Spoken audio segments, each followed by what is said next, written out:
Yeah, so my name is Bill McCracken. I am a certified teacher in MBSR.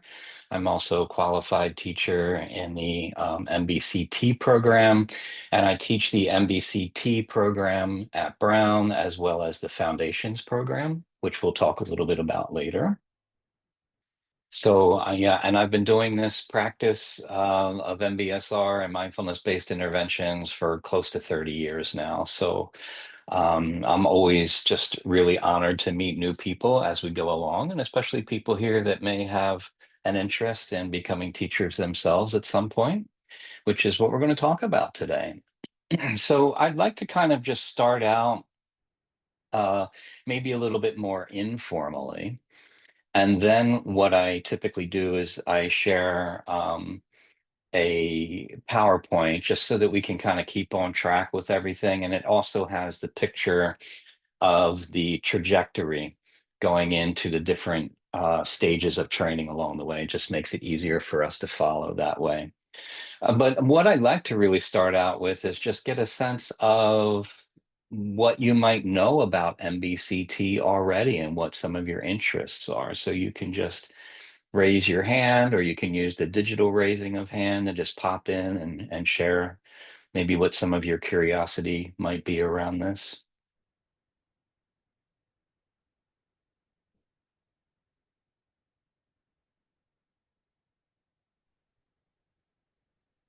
And those of you that don't have your cameras on, you could just open your mic up. Yeah, Adrienne. I can start. I have no voice, Yeah. so I'll keep it brief. I'm a primary care doctor outside of Boston. I took the MBSR class. I think I might have popped in with you. Did my retreat this fall or last spring. I'm Mm, sorry. And I teach up here at Mass General. We have the Benson Henry Center, so I teach that course. But I'm looking for something for folks to learn. Some of my patients who have anxiety, depression, who might benefit. I'm looking to this interplay of like who's a good candidate for the general course versus this. And there aren't many, I will say in person, not in person, but even, I guess the virtual offerings are asynchronous, right? There's not a lot of CBT available for patients, and it seems good for many things. So that's my yeah. curiosity. Yeah. Wonderful. I appreciate you sharing that. Thank you. Yeah. Anyone else wish to share anything about what you might know so far, where some of your curiosity might be around the MBCT program? Hi, I'll Hi, share. Rosa. So, Hmm. my name is Rosa. I'm from New York City and I teach in the Bronx. I'm actually working on becoming an administrator. And as someone who suffers from anxiety, I feel like this is a great way to kind of jumpstart that career and kind of merge the two because it's a stressful career overall. So Hmm. very interested in how, the MBSR kind of will go hand in hand with administration and teaching as a whole. Thank you. Okay. Yeah. Thank you. Well, Yeah, and yeah. it brings a question that I have too, and that is some of you may be here looking into uh, the MBCT program primarily for yourself, and there's those that may be looking into that to maybe go on and get further training. And either way, if you go and do further training, you do have to take the MBCT class for yourself first. And then those of you that are, interested in just for your own well-being, you can just take the MBCT course, or maybe if you have some of the professional background, you may decide to move in the training direction. Yeah, I was it Tracy? I think you might have started to come in. Oh, yeah. Hi. Hi. I actually work for, I'm a pharmacist, but I work for a pharmaceutical company. But I also Hmm. sit on my local school board. I'm the chair and have been sharing a lot of mindfulness stuff with our health people in our district. And also my Hmm. company does a lot with mindfulness. So I'm doing it for my own personal health, but I want to see how I could learn more. So thank you. And Yeah, I also yeah, participate, I'm wonderful. actually a participant in the Brown mindfulness hypertension program too.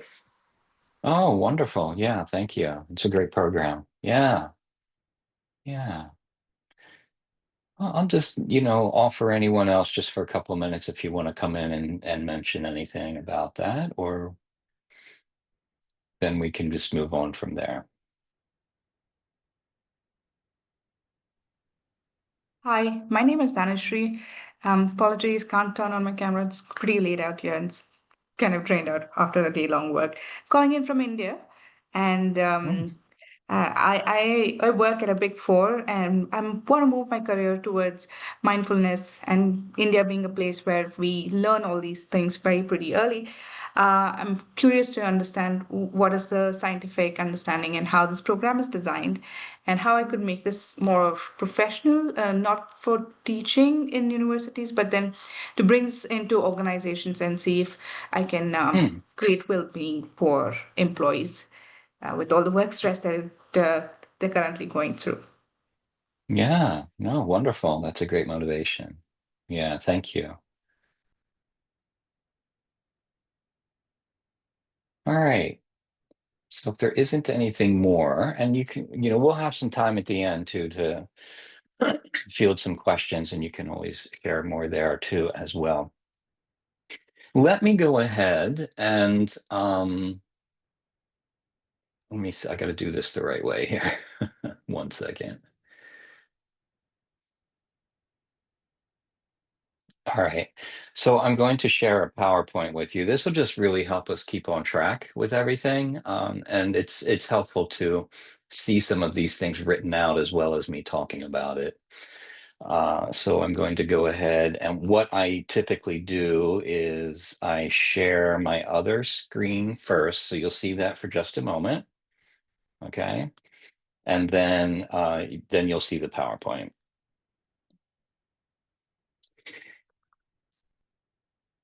Well, how come it's all the way back there?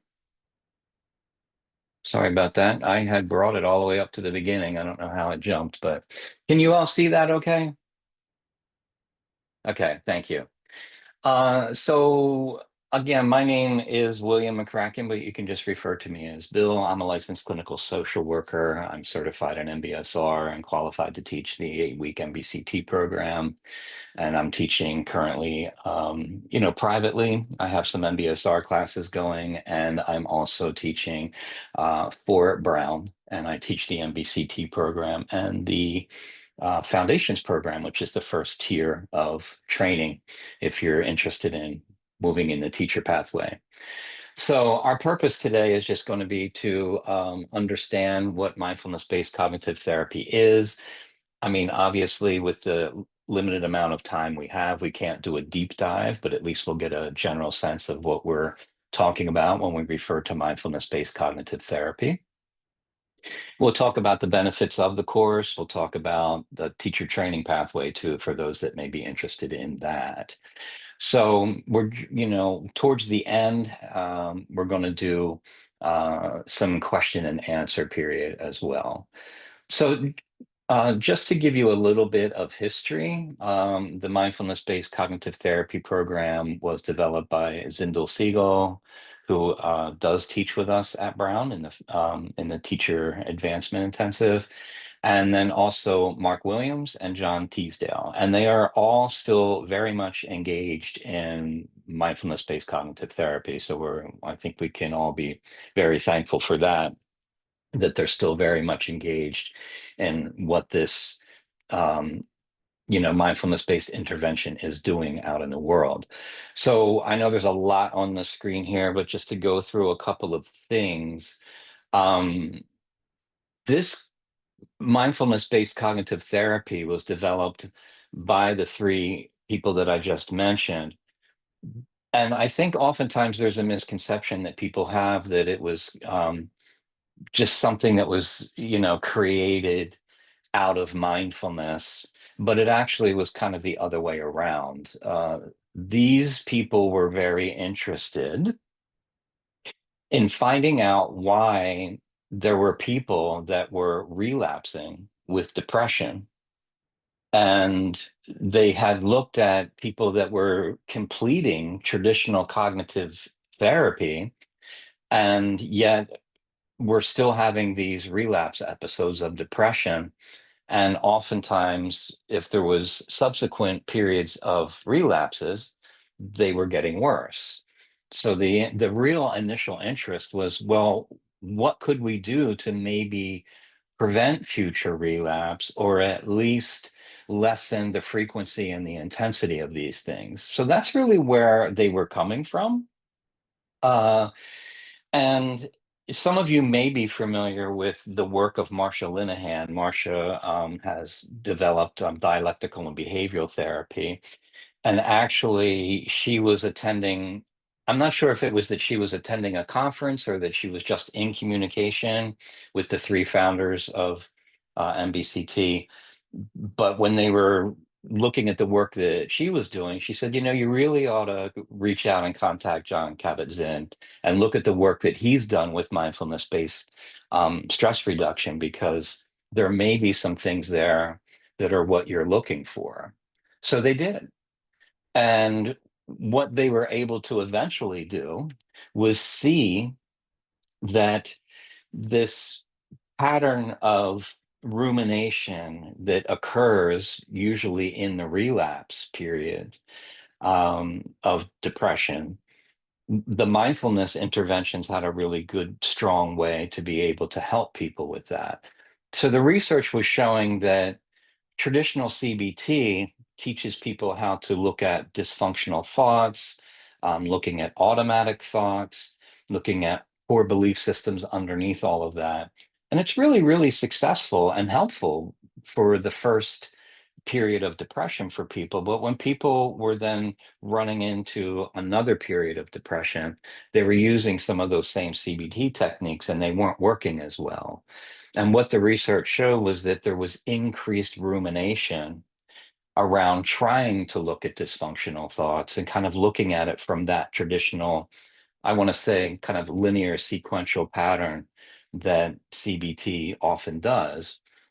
Not that it's a bad thing, but there was some things that they thought could be put into what they were looking at to help this process along. So they ended up adopting some of the core practices and structure from John Kabat-Zinn's MBSR program. Whenever we refer to something as a mindfulness-based intervention, we are referring to courses that do follow that 8-week curriculum. And there are things out there like mindfulness-based stress reduction, obviously, mindfulness-based cognitive therapy, mindfulness, mindful self-compassion. I think I see that it follows that as well. Mindfulness-based relapse prevention. Things like dialectical and behavioral therapy and acceptance and commitment therapy have mindfulness components to them. And they may be mindfully informed, but they're really not a mindfulness-based technique. Whereas what you'll see in the MBCT program is that it really is structured like an MBSR program. But what we're drawing on an MBCT that is different from MBSR is cognitive science. And you could even say that there is a metacognitive process that's going on in the course. And what we mean by that is that we're really starting to take a look at our thoughts, our thought patterns, and how these thought patterns are perpetuated when we're in mood states like anxiety and depression, because MBCT has kind of branched out to address anxiety as well. We find it equally as helpful there. So that's kind of where some of the differences are, where MBSR is really focused on managing stress, helping people manage their everyday lives.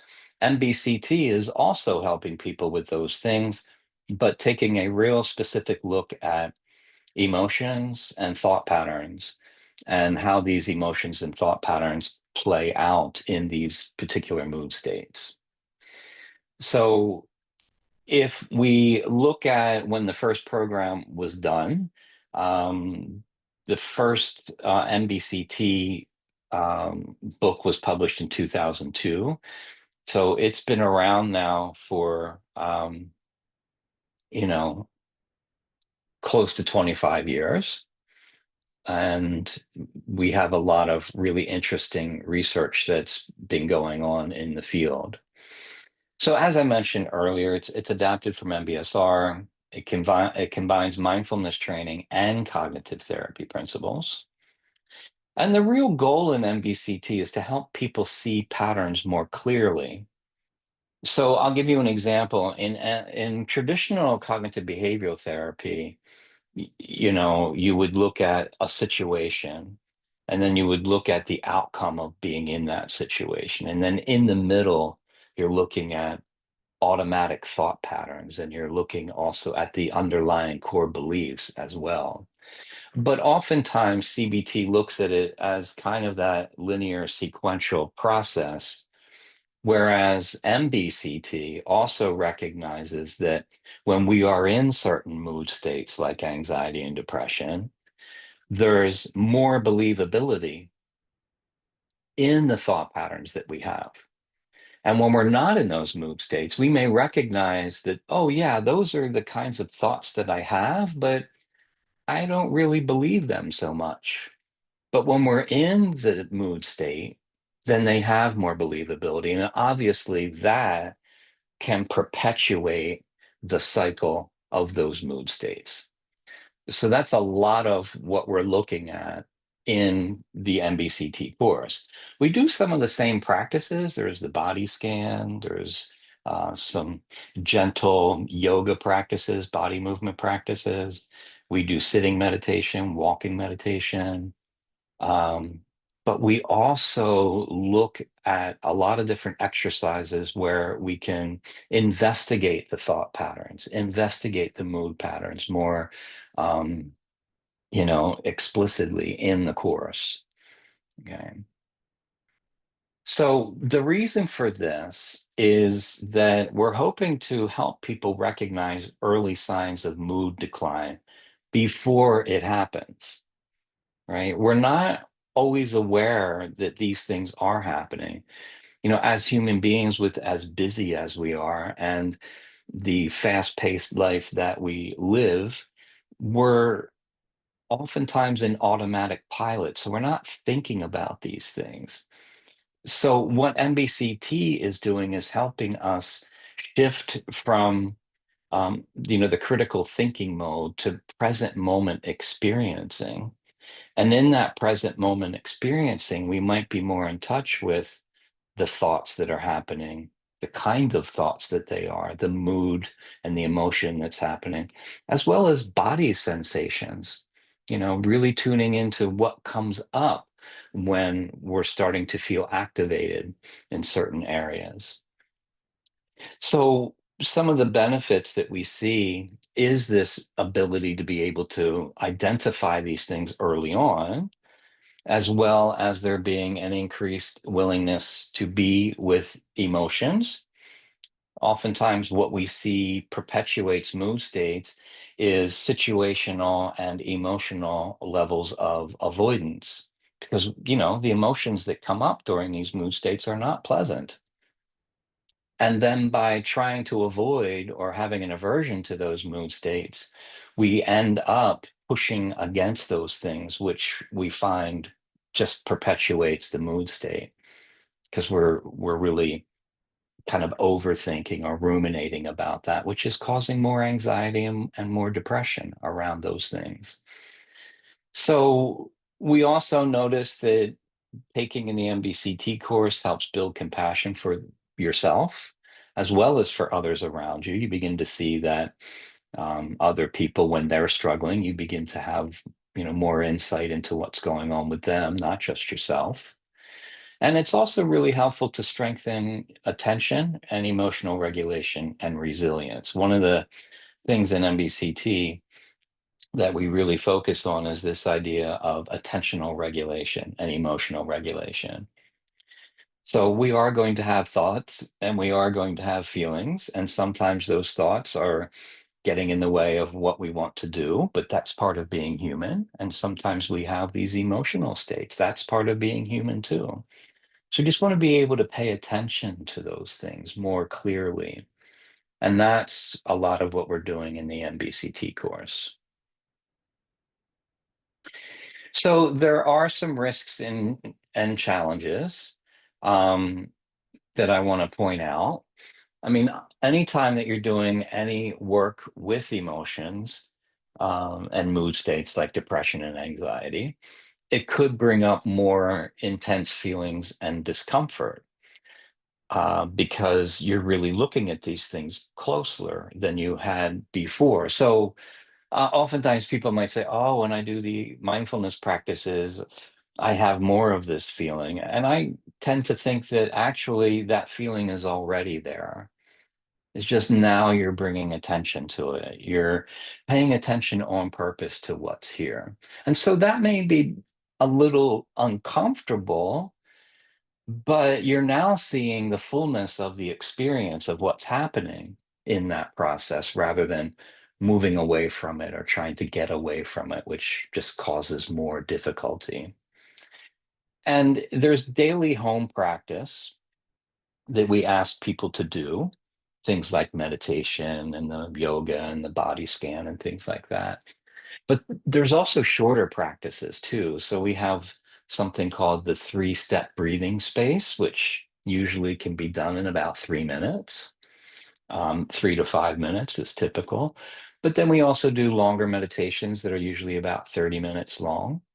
So we ask that people in between classes do about 30 minutes of those formal practices and then 15 minutes of informal practices. And what informal practices are things like just noticing, let's say when you're washing the dishes, just noticing the warmth of the water on your hands and, things that we might overlook because we're trying to hurry up and finish the dishes and get through the dishwashing chore that we have in front of us. And well, we're not noticing everything that's going on. So we're asking people to do that too. The other thing to recognize is that it's not a quick fix. These benefits that come out of MBCT take a little while to settle in. And that's why it is an 8-week program, because we know that when people engage this for that period of time, the things that come up as being helpful are starting to present themselves not right away, but typically somewhere, in the middle to the late part of the class. So that could be one of the challenges is that I'm taking this course and I want to be fixed right away. And the other thing is too, is that MBCT is not about necessarily fixing something as much as it is relating to things differently than you had before. And in that different type of relationship, perhaps things start to change, right? Mindfulness-based cognitive therapy has always been sensitive to trauma. And the new curriculum for the MBSR program has come out, and you can see there's a lot of focus on that as well in the MBSR program. So, you know, we want to make sure that if people have a history of trauma or if they're experiencing depression right now, as they're getting ready to go into the course, that we always meet up with people before they go into the full program so that we can make sure that this is the right program for them and the right time for them. Very infrequently do we ever tell someone it's, not the best thing for them right now. Most of the time, if that even happens for people, is we might say, it's not no, it's just not now. Maybe going back and talking to your therapist a little bit more, getting to a place where you feel some of the things you're presenting with are at a place where taking this course would be helpful for you, then contact us and come in, right? Because remember, MBCT was originally designed for people that are high risk for relapse for depression and or maybe already starting to sense a relapse. It wasn't really designed for people that are really in, an acute phase of depression where maybe some more work needs to be done outside of the group setting. All right. So just wanted to let you know that as well. And the benefits are that, a lot of people notice greater well-being, resilience, a sense of choice. It's one of the things that's really emphasized in the MBCT program is that we believe that everybody has their own agency to do what they need to do. So, someone is doing one of the meditations and they realize that they might need to do something different, they have permission to do so. It's not like it's a strict program around that. In fact, when people investigate what's going on in the present moment and then make a decision about what they might need for themselves, that kind of self-care is a mindful act. It's a lot different than when we react to something, because that's typically not mindful. You usually happens very quickly, and it usually happens mindlessly when we are reacting to things. So we find that over a period of time, people that take the MBCT program have an improved level of focus, a better ability to take care of themselves, and better coping mechanisms. The group itself is supportive. You have people that are taking the group that are working with some of the same things that you are. And so that is a nice supportive group environment that normalizes things for everyone. And overall, what we're hoping people come out of in the MBCT program is that they have a better relationship with their own pain, their illness, their life challenges, and they recognize that there are resources that are available to them that they might not have known were there to them that can help them with these things. Okay. All right. So the next thing that I want to go over is just to start talking a little bit about the teacher training pathway. And for some of you, this may be some of the areas that you have questions about because it gets a little confusing sometimes. So I will do my best to present that to you. If you decide to take MBCT training along the way, we do offer a certificate. So you can be a certified MBCT teacher. However, that's like the final outcome. And some people can still teach along the way. And some people choose to terminate their training along the way because the level in which they're teaching at is fine for them. So not everybody has to be certified. So I'll show you here the different levels of where you can do that termination process and just go out and teach maybe some introductory programs. There's a place where you can start teaching the 8-week program. So it doesn't all have to wait for certification in order for you to start teaching. In fact, in order to be certified, we want you out there teaching so that you get that experience of doing that. So there's a 3-step pathway. There's 5 courses to take. There's a final review. There's some silent retreats included. And I'm going to go over this in just a minute. I think when I put the trajectory up from Brown, it'll make a lot more sense than me just telling you about it here. But let's look at some of the prerequisites. So we want people to have a personal, ongoing mindfulness practice. Now, you'll notice that here it says 2+ years of daily meditation, but that's for someone who's going to be certified. So you may not have that yet, but by the time you got to that place, you would have that because the training program itself, from beginning to end, if you did things right in sequence with one another, would be taking close to 2 years to do. Some people are able to finish it a little bit earlier. But again, there's times when we make exceptions for things that based on everyone's personal situation. So it's not that everything is, you know, carved in stone and that's how it has to be. We usually take things on a case by case basis, depending on where people are with things. Okay. And you'll see in a minute when I put the trajectory up how different levels of teacher training can have different expectations along the way.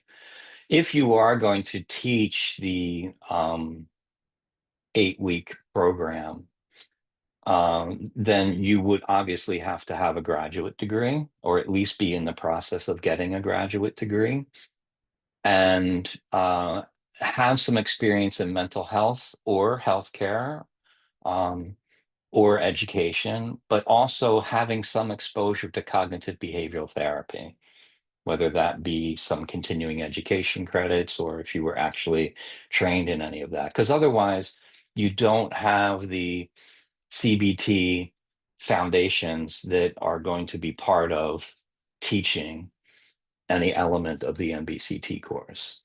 And then obviously to start moving into the teacher training pathway, you have to complete a mindfulness-based cognitive therapy program.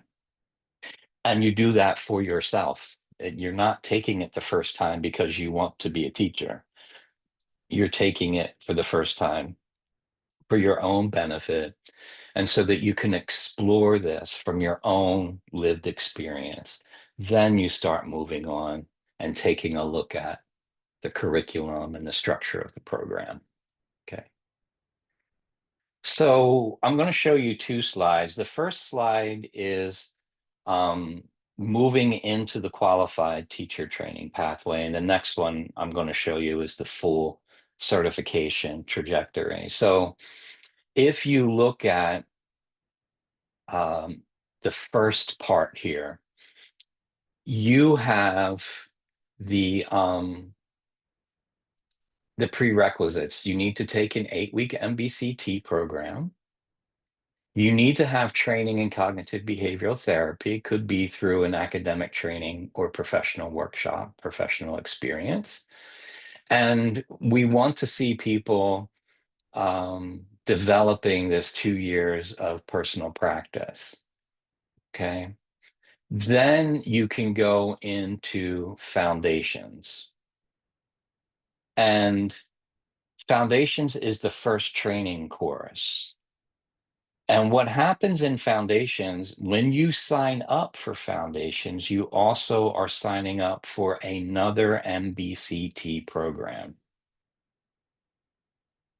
And some people question as to, well, if I just took the MBCT program, why do I need to take it again? Because the first time that you took it for yourself. The second time that you take it, you're taking it from the perspective of your own lived experience, so that you can begin to see from your lived experience how the curriculum is unfolding for you, while at the same time going into the foundations course and then being able to really unpack all of that with other people that are going through that same process with you. Once you complete the facilitator training course, you can be qualified as an MBCT facilitator. As a facilitator, you are able to teach introductory MBCT courses. Maybe you do a 1 or 2 hour introductory course at the place that you work to get people to understand what this is. Maybe you do a brown bag lunch to get people to understand what MBCT is. And you could maybe even develop some shorter programs that bring in some elements of MBCT, but you cannot teach the 8-week MBCT program until you take the next course, which is the Teacher Advancement Intensive. So to get into the Teacher Advancement Intensive, you have to have all of those other prerequisites. Once you complete that program, then you can be qualified to teach the 8-week program. Some people terminate here because they don't want to get certified. They don't feel they need to get certified. But I do recommend, even if you decide that you're not going to get certified, to at least start doing some of the courses that support that certification process. So you'll see in this roadmap here that underneath all of these trainings, there's other classes that you can be taking. Dialogue and inquiry is extremely important if you're going to become a really skilled teacher, because part of the program is not just leading meditations and doing some didactic teaching pieces with people in MBCT, but also being able to inquire into people's experiences and then help tie in the themes of the curriculum into those experiences. You also have to start doing qualified retreats. And you'll notice that this, I'm sorry, I jumped.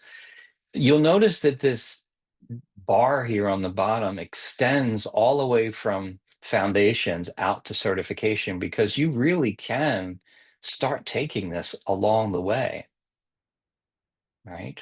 So anywhere along this process here, you know, from foundations onward is when you can take these. So we want some retreats, and those are typically 2 5 to 7 day silent retreats, or we can take 4 3-day silent retreats.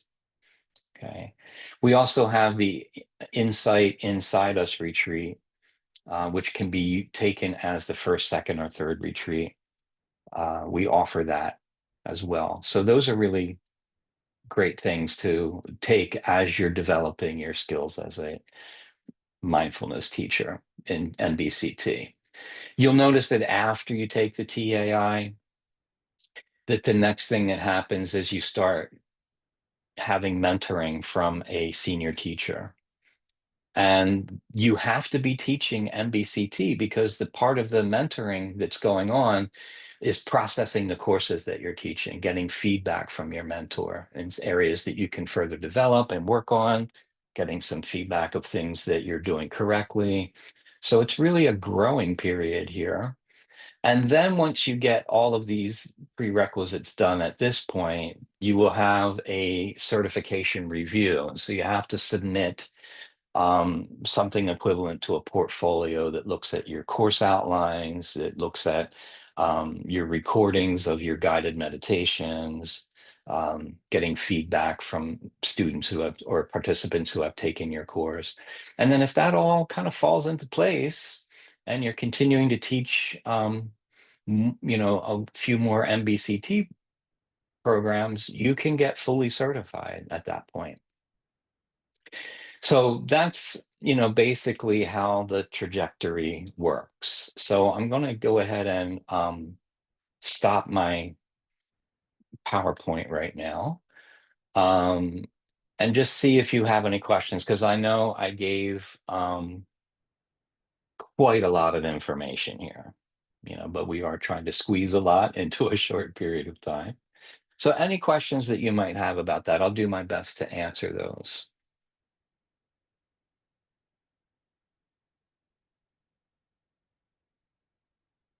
Yes, Eric, hi, how are you? Good. How are you? Yeah. Sorry I was late. I got caught up talking to some people about mindfulness actually. But so my question Mhm. is about the graduate degree requirement for MBCT teacher training, and like Mhm. how um strict that is, because basically, and as brief as possible, I'm an undergrad, um, and I want to do research on mindfulness, Mhm. and so I want to do cognitive neuroscience or maybe clinical psychology for a PhD, um, Mhm. and one of the reasons, my backstory is, I've been meditating for like 4 years. Over the past couple of summers, I've done in total over 70 days of silent retreat. Um, and a few years ago, so before that, I had I was able to basically cure my OCD that I had since I was like 12 with Mm. because of mindfulness basically. And so that's one of the main things I want to do research on eventually. And so that's also why I'm interested in MBCT, because I've been told that that's kind of the Mhm. more well suited towards that versus MBSR. Mhm. Um, Mhm. and uh and so um so I want to do, and then obviously MBSR and MBCT are the most like kind of well researched mindfulness programs. That's why I'm interested in them. And one thing I was hoping was that I would be able to get some kind. I've taken MBCT, the 8-week course, and I'm taking MBSR now, and I was kind of hoping that I would be able to get some kind of certification, preferably in MBCT, before I apply to PhD programs to put on my resume. Although if that's not Hmm. possible, I would do it afterwards. And then also if Yeah. MBC isn't possible, I'm wondering about if I should do the MBSR and then do I think there's a um, what is it, the accelerated program for people who Hmm. have the MBSR certification. So yeah. Yeah. Yeah. So let me just ask you, are you planning on, as part of your PhD program, to to be able to terminate at a master's level and then get your PhD, or is it a PhD program where you just start from your undergrad right into that and you do the full PhD program? It would hopefully be the latter. Okay, so I think, Eric, this is one of those things that you might want to meet with me and or Patricia Holland, because we want to explore that a little further with you and see how that looks and see what that trajectory looks like for you, so that, we're not saying no to you, but we also want to see where this is going in your training, because we do want people to have that professional degree. And remember, I don't know when it is that you joined in, but one of the things I said is that, um, in order to teach the 8-week MBCT program, that is a prerequisite, and you can terminate at the qualified teacher level. Going on and getting full certification is something that would take more time. And so maybe in that trajectory for yourself, you're building all of this in your clinical program, and there's pieces of what you could go out and teach along the way, right? But it wouldn't be full certification. But again, I really recommend that you reach out to me, and we can talk about that further. Thank you. I was just going to ask for Okay, that, thank you. Karen. Yeah, so Karen put my email in the chat. You can just copy that and then I you can see. email me, and then maybe we could explore it a little bit further. Because, nothing's ever just cut and dry, right? We're always willing to work with people, and especially if the motivation is there to bring MBCT to others, then we're gonna, work with that as much as we can. Thank you so much. Yeah, thank you, Eric. Yeah, any other questions? Uh, Let me get Chandra, and Hi, then I'll come back to you, Adrian. thank you. Thank you for this. It's very, Hi. I've got a question around the teaching requirement portion. So if this is something, so I'm a neuroscientist by background, but working in the Mm-hmm. pharmaceutical industry. So this is something I'm looking to,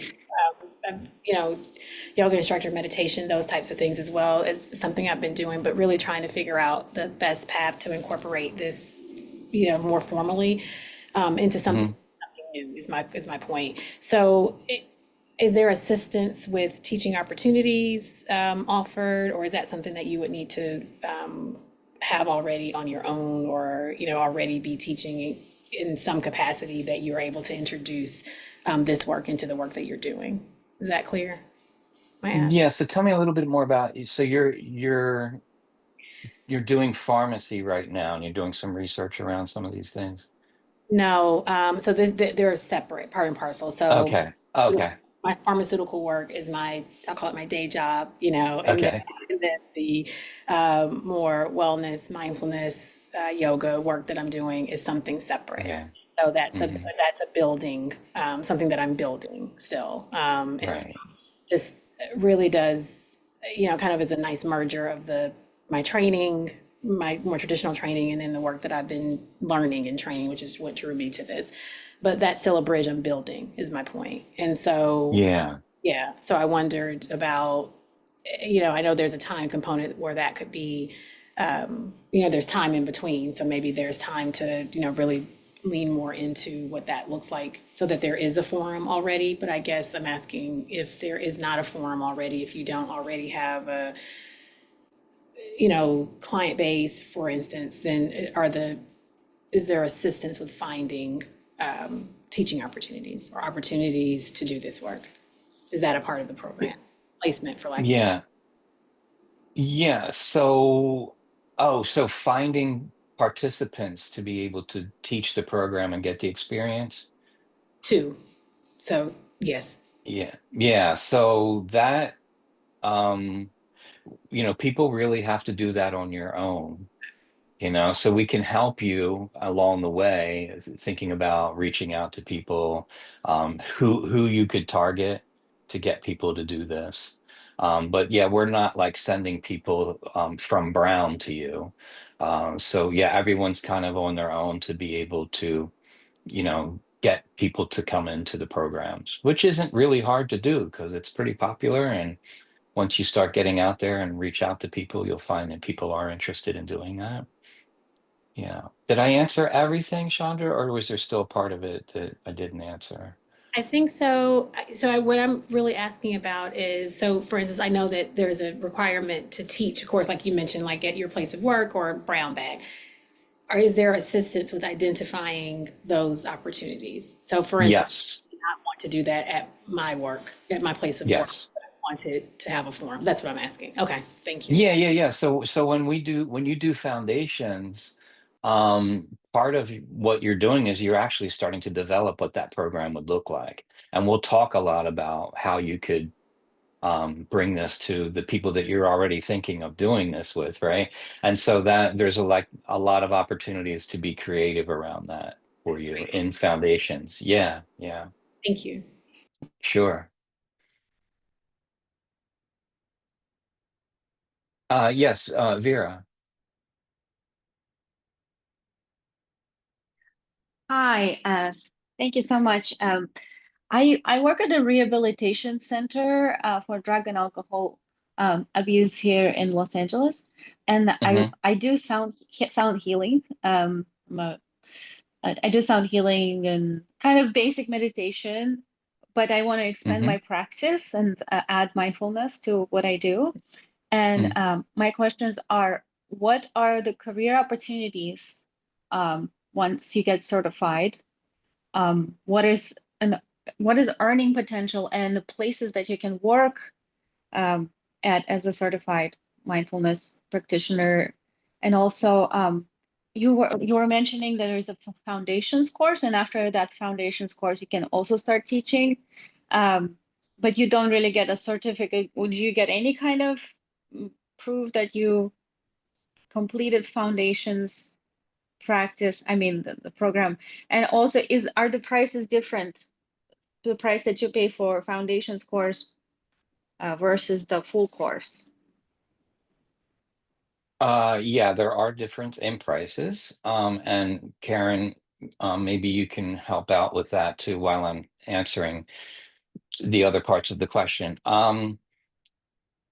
So as far as what you can do with the certification, and I want people to be aware here that you don't have to have certification to teach the 8-week program. Now, getting certification is a really nice benefit because you're getting further training. You're becoming a more skillful teacher in that process.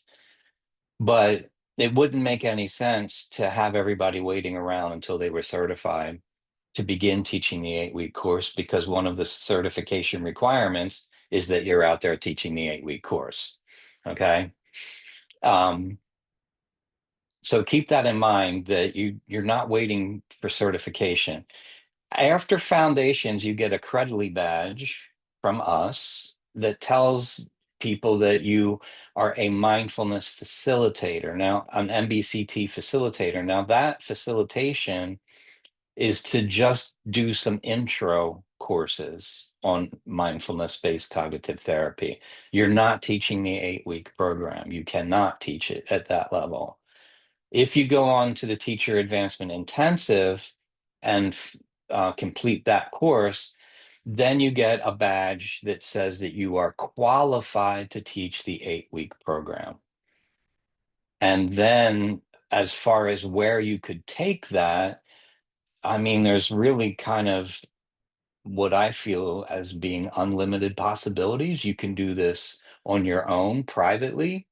You could go to clinics and say that you're qualified to teach the 8-week MBCT program. And you want to offer programs there. You could do this for maybe wellness programs in businesses. You could do it at wellness programs in colleges and universities. You could do this in hospitals. I mean, I know people that are doing this at the Veterans Administration's hospitals throughout the country. MBCT is very well recognized in the VA.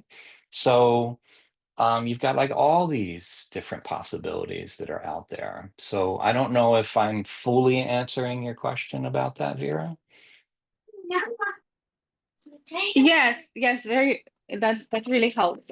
With what I do right now, actually, the Hmm. more I listen to this session, the more I understand how that just blends into rehab settings, because the rehabs allow different groups and they welcome new things. So this would be really good for me to um, take the foundations course and add it to what I'm already doing while I am studying more and getting more certified. So yeah, definitely helps. Yeah, Yeah, absolutely. and Absolutely. do you know anything about if you go and do offer these courses at the hospitals, as you were saying, what is the earning potential? Oh, that I can't really say. It depends on what you want to charge for those classes. If you go to Brown's website and look at just the standard MBCT program that anyone would take, right? The public would take, not someone who's going into training. That's kind of a good gauge on how much you're charging. I mean, some people charge a little bit less, but it's certainly not a great idea to charge a lot less. Because we want to kind of keep things uniform across the spectrum, that it's kind of this close to a standard expectation of cost. But then again, how much that's going to cost you for advertising, for maybe you agree to work with some program and give them a discount. So it really, a lot of it is based on what you would be able to do. I'll just give you an example. Right now, I'm teaching mindfulness-based stress reduction for a local cancer support community. Um, and I didn't really want them to pay me because I know it's a support community, but they had money in their budget and they're like, well, we want to pay you. So here's, and I told them what I would normally charge, but because it is a cancer support center, I gave them a discount and they were really appreciative of that. So it really depends on what you feel is comfortable for you. Yeah, so Karen says that the entry level MBCT course is $599. So you're talking somewhere around between $500 and $600 per person, right? Would probably be what you should be asking for. And again, like I just said, there's times when you feel like you work with a particular situation, with a particular agency, a particular community where maybe you want to do less than that. And then that depends, and then how much you would make from that depends on how many people are in your class, right? I typically don't like to have more than like 25 people in a class. Most of the times, what happens, especially if you're doing them in person, you have to gauge on the room size, right? And I typically don't like to do more than like 18 when I'm doing them in person, because otherwise, most places aren't going to have rooms big enough for that. Remember, people are standing up, they're doing yoga, right? They're sitting together doing meditation. So you want to make sure that you have the space for it, and it's really hard for one teacher, especially in person, to be able to pay attention to everyone all at the same time if the class just starts getting exponentially larger. That's my experience. The different teachers do it different ways, right? So, Bill, we're at 1 o'clock now. I just wanted Yes, to we are. I just note noticed that. that. Thank Thank you, Karen. Any other quick questions? If you do have some things you want to go over a little bit more, I don't have a problem in meeting with you. Karen did put my email address in the chat. Copy that and then reach out to me and maybe we can talk about this further. Karen also put in the links for where to look at the schedule and when things are coming up. We're continuously, routinely offering these classes. Okay, so we're running our fall, then we'll do winter, then we'll do spring, then we'll do summer. So we have a regular rotation of the courses. Okay. Thank you, everyone. It was so wonderful to meet all of you. I really appreciate you coming and sharing your enthusiasm about mindfulness-based cognitive therapy. Talk to you Bye. later. Bye. Thank you. Bye. Thank you.